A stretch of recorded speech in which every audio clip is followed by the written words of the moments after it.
So yes, I am using pretty inflammatory language, using the word cult, but it does seem to describe what we're dealing with. The leaders are never wrong, evidence doesn't matter, people outside the cult are subhuman and selfish to be shamed and ridiculed.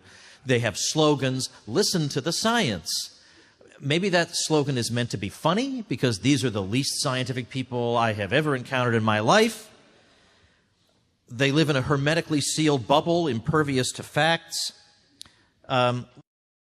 Massachusetts, my home state, recently, I don't live there anymore for obvious reasons, recently saw a rise in so-called cases. And so I saw somebody on Twitter lamenting that he and his fellow Massachusetts residents had dropped the ball.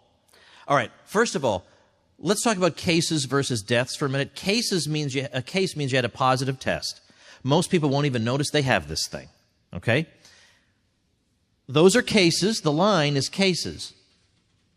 The little blue bars are deaths. Now, you may say, oh, Woods, that's not fair, because you know deaths lag by 2 weeks. You got to wait 2 weeks. Okay, that's why we shifted the deaths back 2 weeks, so that it would line up. So we already factored that into the graph. So when your smart aleck friend says, well, wait 2 weeks, we did.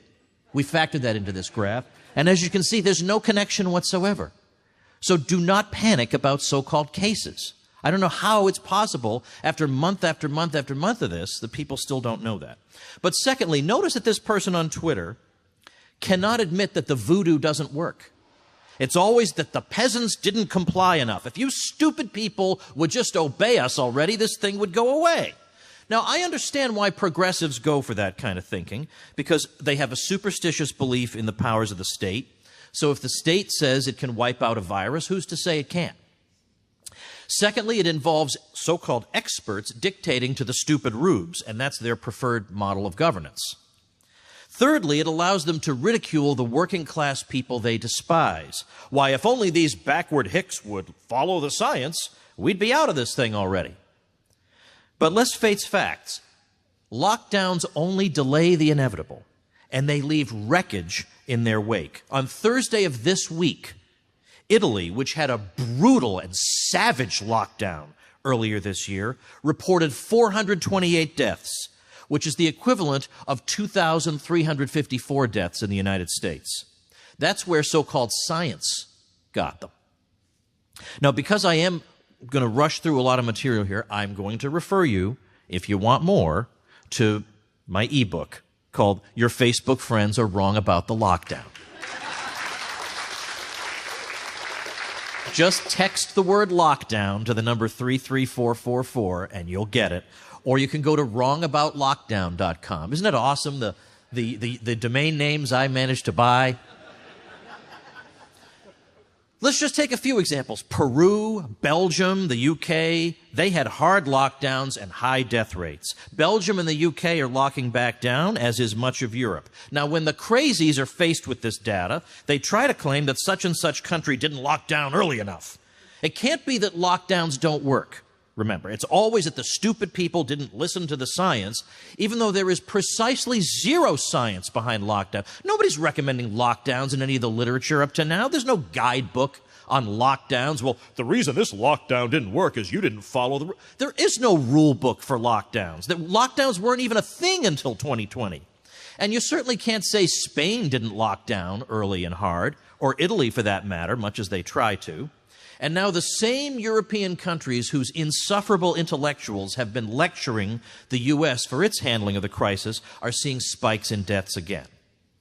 In Italy and the U.K., and here and there in other places, at least some people are fighting back. The last lockdown took everything they had. One video, which has gone viral, shows an Italian woman crying that she has lost everything and has nothing to feed her child. I guess she'd better listen to the science, right? What a sick, deranged cult this is.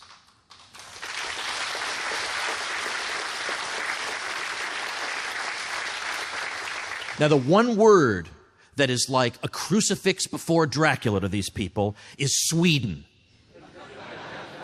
Sweden never locked down, didn't close businesses, schools stayed open, there was no mask mandate. Now, when you bring that up, you know what they're going to say. You already know.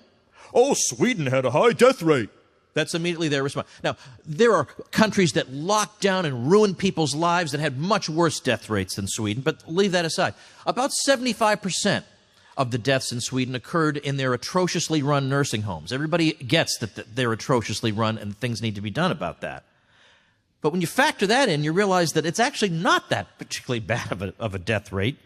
They were told that if you don't lock down by June, you're going to have 96,000 deaths. They had 4,000 by June. So being off by a factor of 24 doesn't make the listen to the science people stop even for a second and think, maybe there's something about this virus that's a little different from what we learned in Chapter 2 of Introduction to Epidemiology.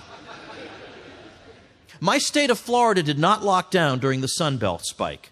The doomers have no explanation for how we got out of that. This very week, we recorded the lowest two-day death total since July. That shouldn't be possible. We have the 5th oldest population in the country, tourists coming in and out, we're completely open. We should be a basket case of nonstop death if the cartoon version were correct, but no.